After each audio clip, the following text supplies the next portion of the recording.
What would you do if you had one last day to spend with the girl of your dreams? A young businessman, Ian, faces this problem as he loses his girlfriend Samantha in a car crash, only to wake up and realize that he has one more chance. We see the protagonist in the opening scene, a handsome young businessman Ian, who has lavish brown hair and ocean blue eyes. He is awakened by his girlfriend Samantha, a beautiful girl with short brown hair and big brown eyes, who is a violinist. Ian has an important meeting he has to attend, but Samantha wants to have a romantic morning with him. Telling her that he has to prepare for the meeting, Ian gets followed around by Samantha, begging him to come to her mother's wedding in Ohio. She gets upset once he lets her know that he won't be making it to the wedding, so she drops the conversation to get ready for the day. Ian seems to be neglecting his girlfriend while she's a loving and supporting partner. While preparing breakfast for him, Samantha accidentally burns her hand on the hot kettle, so he helps her out with it. Walking to work, Ian tells Samantha that he has made a reservation for dinner at 7 p.m. Looking at him confused, Samantha hopes that he is joking. Ian, being confused as well, asks if there's something he should be aware of. He realizes that he is a bad boyfriend after Samantha reminds him that she has her graduation concert she's been practicing for 3 years, at 7 that night. Being the caring girlfriend she is, Samantha brushes the situation off and wishes her boyfriend good luck in the meeting. When Ian leaves Samantha to go to work, some guy on a motorcycle hits her with a cup of coffee, missing the trash can next to her. Returning back, Ian tries to fix the situation, but Samantha tells him to go so he wouldn't be late. On the way to work, Ian practices his speech and, while getting it wrong, hits his hand on a lamppost. Looking at his hand, he realizes that he had broken his watch. Coming into work, he asks her assistant to push the reservation to 9 p.m. and asks for her to purchase a red sweater for Samantha. Knowing more about Samantha than him, his assistant lets him know that Samantha has purchased a sweater like that already. Samantha goes back home to practice and, while doing so, sees Ian's notes and thinks the worst. Not wanting her boyfriend to botch the interview, she rushes to deliver the book to him. Getting into the hotel, she runs up the stairs until she's made it to the conference room. She doesn't want to interrupt, so she asks the waiter to give Ian the notebook. The waiter refuses to get it as it's not allowed for him to interrupt a meeting, so Samantha has no choice but to go in herself. Seeing Ian reach for his suitcase, she enters the room. Ian turns around and she realizes that he is holding the same notebook she has. Everyone's attention is now on Samantha. Wanting to fix the situation, Samantha starts going on about how it's her fault for interrupting and how Ian deserves the job more than anyone. Ian gives her the look and Samantha finally leaves. She is embarrassed and complains to her friend that she talks too much. Going to work, Samantha forgets about the awkward situation as she's surrounded by what she loves, music and children. Being optimistic, she encourages all the kids to play the violin together, but it ends up sounding horrible. Unfortunately for Ian, he doesn't get the job and complains about it to his friends in a pub. One of his friends tries to flirt with a girl there, but she rejects him in a rather rude manner. Everyone starts laughing, including Ian, who almost gets cut by the sharp glass pieces after his friend hits the beer glass with a billiard ball. Getting a call from Samantha, Ian exits the pub but doesn't answer her call. Samantha and her friend spot Ian walking down the street and entering a travel agency. Wondering why he entered a travel agency, Samantha assumes that Ian will come with her to Ohio as part of his surprise. Little does she know that her heart will break once she finds out the truth. 7 p.m. comes and Ian rushes to get to the concert. A black taxi approaches him and he stops it to enter. Sitting in the taxi, he is weirded out by the driver as he seems to know everything about him and Samantha. The taxi driver asks what the problem is and Ian doesn't want to talk about it first but opens up to the driver either way. Admitting to feeling like he can never make her happy, Ian asks what is the right way to love someone. The taxi driver lets him know that loving her is most important, but Ian reveals that she will be away from him for 2 weeks as she's going to her mother's wedding in Ohio. The driver asks Ian to imagine seeing her for the last time after she gets on the plane. Will he be able to deal with that? Ian admits that he wouldn't be able to, so the driver advises him to appreciate her and what they have, and to just love her. Looking at his surroundings, Ian lets the driver know that there are 2 more blocks to his destination, but the driver points to the flower stand outside, reminding him that he can't show up empty-handed. Samantha gets ready for the show with her best friend by her side. Her best friend calms her down and wishes her good luck before going to her seat. The show begins and Samantha does well all throughout. Focused on her violin, she manages to play it out with no mistakes. After the show is over, Samantha searches for Ian at the after party. Spotting him, she runs up to him, giving him the biggest hug. He rushes her to dinner, not wanting to miss their reservation, but as they're about to leave, Samantha gets stopped by one of her students. Hugging her student Oliver, she is more than excited to see her students support her in what she does. Little Oliver admits that he loves Samantha and jokes about wanting to be a few years older to be with her. Laughing at his wittiness, Samantha hugs the little boy once more and he hands her a bouquet with a note in it. She shows Ian the card but he isn't interested in it and reminds her that they have a dinner they need to get to. Oliver's father reads the room and reassures Samantha it is alright as they have to leave as well. At the dinner, Ian lets Samantha know that he is screwed as the interview had gone bad and he didn't get the job. Samantha apologizes for interrupting the meeting, but he cuts her off and changes the subject, asking about what's new. She reveals that her best friend will be having an art exhibition at the Zinn Gallery the following day. Noticing that he is uninterested, Samantha invites him for a dance, but he rudely declines. Trying to keep the conversation going, she asks him where he had been in the afternoon as he didn't answer one of her billion calls to him. He admits not wanting to hear from anyone and turning his phone off. He had walked around the city thinking about their relationship and whether they were going to make it. Samantha drops her look and Ian realizes that he said what he meant differently. Ian admits to wondering what to do about their situation, but meeting the taxi driver made him realize that even though they have problems in their relationship, they share a lot as well. He should appreciate their time more because, despite their problems, he adores her. Looking at him after hearing all the nonsense, she admits that she doesn't want to be with him anymore. The only reason for her to stay in London would be him, but their relationship isn't special enough for her to stay. Not wanting to talk about his feelings, not wanting to meet her parents, forgetting her graduation, and being rude to Oliver are just some of the problematic things Ian does that hurt Samantha. She admits she feels like a second priority to him and it hurts. Admitting to getting used to it, Samantha wants to leave before it gets worse. She wants one day when their relationship means more than anything. He claims that he adores her, but she cuts him off by saying that she wants to be loved, before getting up and leaving. Coming back, she asks him about the travel agency and he reveals that he is going to Johannesburg for business. Realizing that her hopes were for nothing, she leaves as tears fall down her eyes. Running after her, he stops her before she closes the taxi door. Begging her not to do that to him, he hears the driver asking whether he'll get in. Looking at the driver, he realizes that it's the same one that drove him to the concert. Confused and not knowing what to say, Ian looks at the clock that strikes 11 once Samantha closes the door on him and the taxi drives off. The car stops at a red light nearby, so Ian takes one more chance to get Samantha back. Running to the car, he calls out her name, but the car moves before he could even get close to it. Unfortunately, the taxi gets hit by another car coming from the side. Watching in horror, Ian falls to the ground in disbelief. Coming back to his senses, he runs to the car screaming Samantha's name. Samantha is rushed to the hospital where the last thing she sees is Ian crying and reaching out to her, before passing away. Devastated, he falls to the ground, sobbing to himself. Sitting in the lobby, he gets approached by Samantha's best friend who comforts him with tears falling down her cheeks. He admits that he wanted to be with her and doesn't want to believe what had happened while sobbing. Making her cry, she hugs him, wanting to help his pain. Coming back to their apartment, he looks through Samantha's stuff and finds something interesting. Her diary in his hands, he reads about the first time she had met him. Furthermore, he finds a song she had written about their relationship. Smiling to himself, he opens the paper to see the notes and lyrics of the song. Beautiful lyrics filled with kind words about her feelings in the relationship and the process of it. Ian realizes that Samantha loved him a lot, hugging the diary.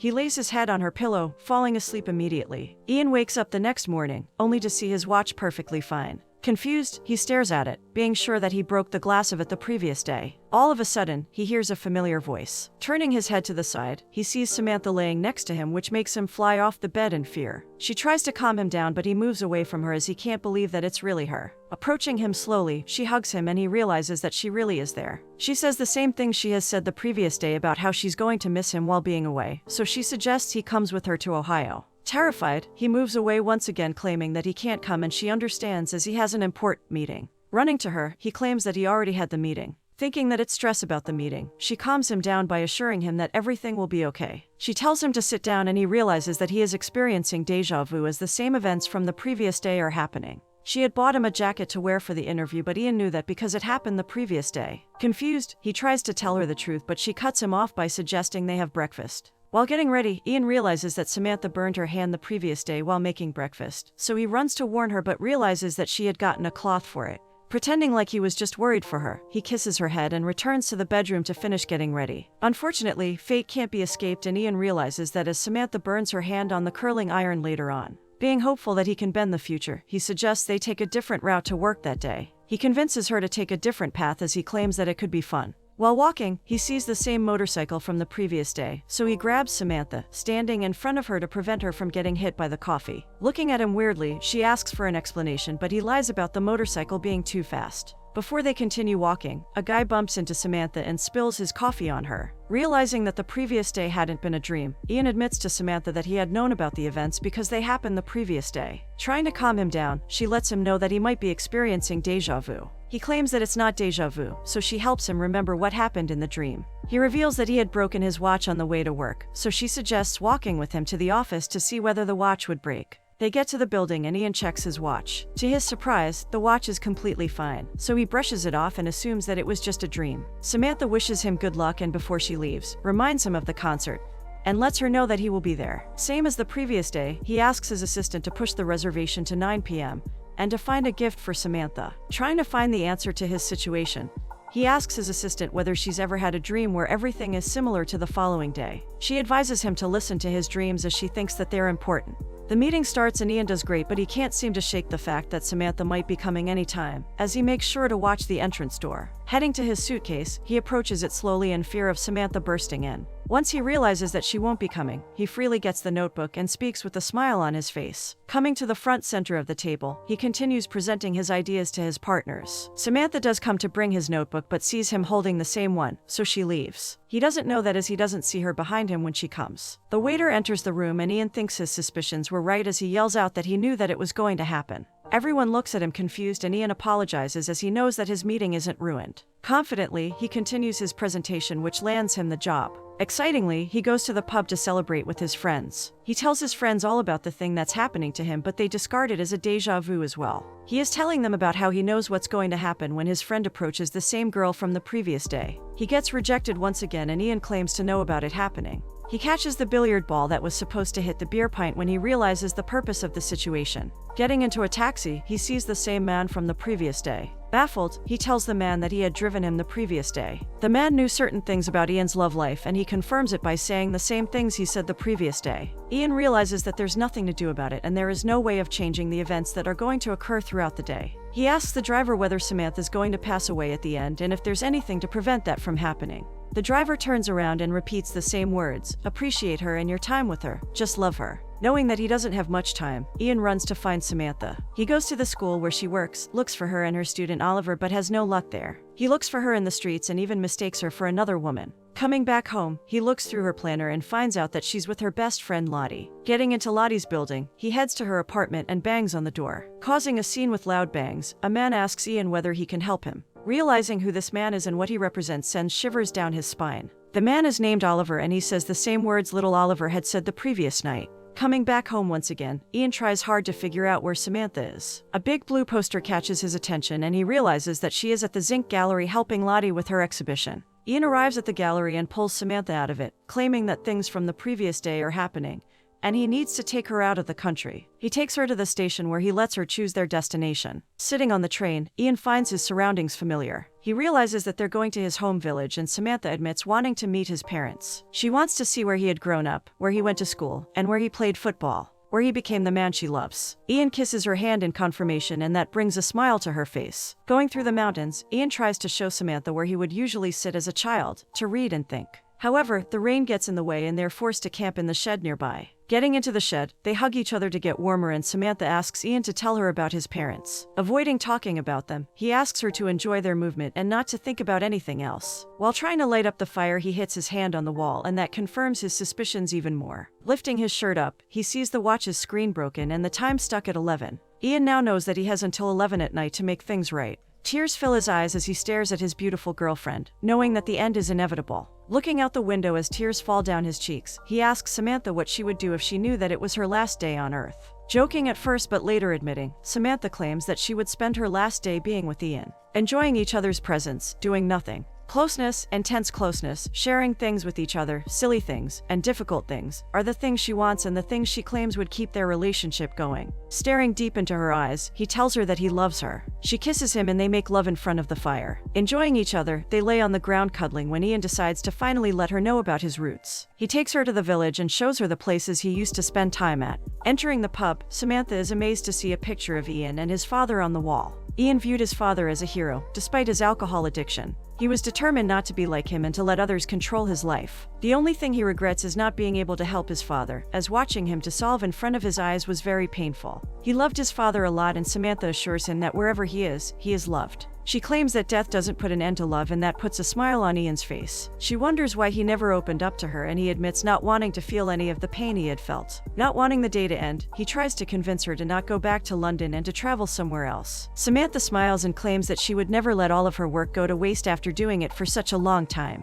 Returning to the city, an idea pops into Ian's mind, so he decides to surprise Samantha with one last thing. They get onto a ropeway which shows the whole city of London. Scared of the height, Samantha isn't sure about getting on, but Ian assures her that he will be with her the whole ride. Samantha feels like a princess as the day has been perfect for her. She thanks him for the wonderful day he planned for her. They finally get back to the apartment and get ready for the concert. Ian admits that he would rather not go to the concert but stay in the apartment listening to her singing. He asks her why she isn't letting herself out of her comfort zone. It is unclear to him why she isn't singing to the public, as there's nothing to be scared of being as talented as she is. She claims that she will be singing her songs one day, someday. Looking at her notebook, Ian gets an idea. Grabbing the paper of her notes and lyrics, he lies to her that he has something to take care of at the office. Promising to come back in time, he rushes out of the apartment ready to change his girlfriend's life. He prints 75 copies of her song and buys her a bracelet along with a bouquet of flowers. Going up to the conductor, he asks him for a favor that would begin Samantha's career. He gives flowers to one of Samantha's colleagues to deliver to her. She gets the flowers as she sits down, but the note is what surprises her.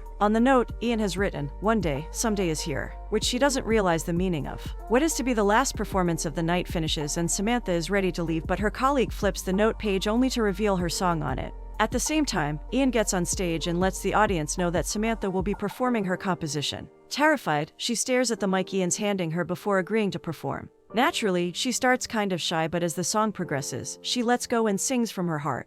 Finishing the song, she looks at the audience, unsure whether they liked it or not. But she gets the answer she wants as the crowd gives her a standing ovation. Smiling, she runs to Ian, who gives her a hug and makes her nervousness go away. They go to dinner after the concert and Samantha can't stop talking about what he had done. He compliments her, calling her amazing and natural, but she thinks that he is biased. Instead of going to the reservation, Ian lets Samantha choose where they would have dinner, and they go to a cozy restaurant. Samantha admits to thinking that he would hate it, but he assures her that it's his style. She admits to coming to his meeting but leaves after seeing him with the notebook in his hand. Ian smiles at her as he is reminded that the end is near, but doesn't let it get to him as he hands Samantha the bracelet. A bracelet with many charms sits on Samantha's hand. A musical note and a violin represent Samantha's passion. A flower with crystals doesn't have a sentimental meaning, but it was as exquisite as Samantha is. A little train charm represents their trip to his home village, the Eiffel Tower she always wanted to see, and a frying pan because she is the only one that can flip pancakes. The last charm brings tears to Samantha's eyes. It is a heart, and Ian claims that it's his heart to her.